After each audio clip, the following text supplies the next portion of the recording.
साल 2018 में supreme court ने धारा 377 के तहत समलैंगिक संबंधों को वैध करार दे दिया था, लेकिन 17 अक्टूबर 2023 को सुप्रीम कोर्ट की 5 जजों की संविधान पीठ ने अपने फैसले में समलैंगिक विवाह को वैध बनाने से इनकार कर दिया। कोर्ट ने कहा था, इस पर कानून बनाना संसद का काम है। सुप्रीम कोर्ट के इस फैसले के कारण देश में समलैंगिकता और समलैंगिक विवाह पर अभी भी बहस जारी है। लेकिन आपको जानकर हैरानी होगी कि भारतीय संविधान के निर्माता डॉक्टर भीमराव अंबेडकर उसी विषय पर खुलकर बोलते थे जिस पर भारत में लोग बोलने से कतराते हैं। वो खुद समलैंगिक संबंधों को प्राकृतिक मानते थे। उनका मानना था कि ऐसी इच्छाएं रखना कोई गलत बात नहीं है। हर किसी को अपने तरीके से खुशी पाने का अधिकार है। बाबा साहेब ने कोर्ट के सामने 90 साल पहले समलैंगिकता पर क्या दलीलें दी थी। आज की वीडियो इसी मसले पर। उससे पहले यदि आपने अभी तक हमारे चैनल को सब्सक्राइब नहीं किया है तो इसे सब्सक्राइब करें और वीडियो को लाइक करें। 1934 की बात है जब डॉक्टर बाबा साहेब भीमराव अंबेडकर एक अनुभवी वकील के तौर पर समाज स्वास्थ्य नामक पत्रिका का बचाव करने के लिए सामने आए। दरअसल 20वीं सदी के शुरुआत में महाराष्ट्र के रहने वाले रघुनाथ धोंडो कर्वे ने समाज स्वास्थ्य नामक पत्रिका प्रकाशित की थी। कर्वे ने यौन शिक्षा, परिवार नियोजन, नग्नता और नैतिकता जैसे विषयों पर निडरता से लिखा, जिन्हें उस समय भारतीय समाज में बेहद अपरंपरागत और वर्जित माना जाता था।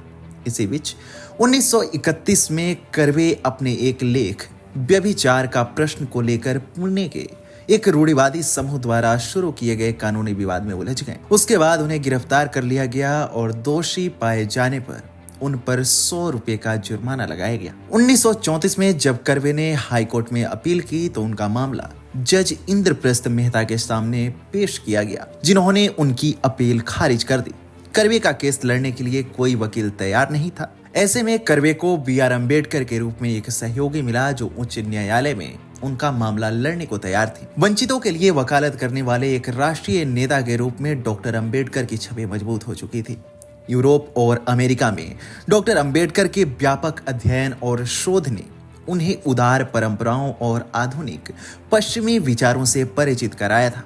इन अनुभवों ने उन्हें तर्कवादी विचारों से परिचित कराया जो कर्वे के लेखन की विषय वस्तु से मेल खाते थे, जिससे उन्हें ऐसे विषय से जुड़ने में मदद मिली जिसे अन्य प्रमुख नेता उठाने में झिझकते थे। अदालती मामलों का सार इन सवाल के इर्द गिर्द घूमता रहा कि क्या यौन मामलों के बारे में लिखना अश्लील माना जाना चाहिए। कर्वे के जवाब सीधे साधे थे जो पाठकों द्वारा पूछे गए वास्तविक सवालों को संबोधित करते थे। डॉक्टर अंबेडकर रूढ़िवादी भावनाओं को खुश करने के लिए इसे चुनौती देने के सरकार के फैसले से हैरान थे। उन्होंने एक सीधा सवाल पूछा, अगर सामाजिक स्वास्थ्य के दायरे में यौन शिक्षा और समलैंगिक संबंध शामिल हैं और एक आम पाठक इन विषयों के बारे में जानकारी चाहता है तो उन सवालों के जवाब क्यों नहीं दिए जाने चाहिए। कर्वे को जवाब देने से रोकना प्रभावी रूप से पत्रिका को बंद करने के बराबर होगा। इस मामले पर 28 फरवरी से 24 अप्रैल 1934 तक बॉम्बे हाई कोर्ट में जस्टिस मेहता के समक्ष बहस हुई।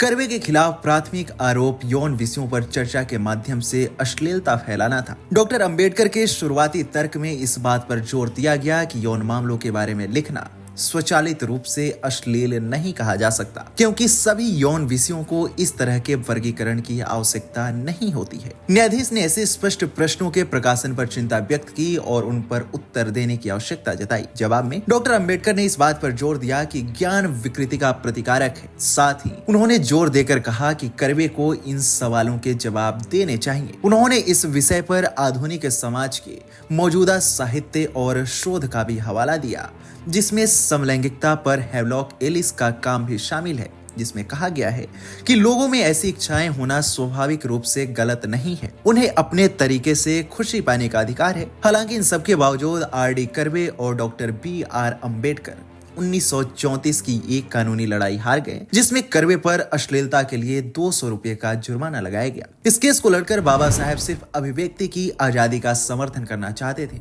क्योंकि उनकी नजर में हर व्यक्ति को खुश रहने का अधिकार है। किसी व्यक्ति को ऐसा कुछ करने से रोकना गलत होगा जिससे उसे खुशी मिलती हो।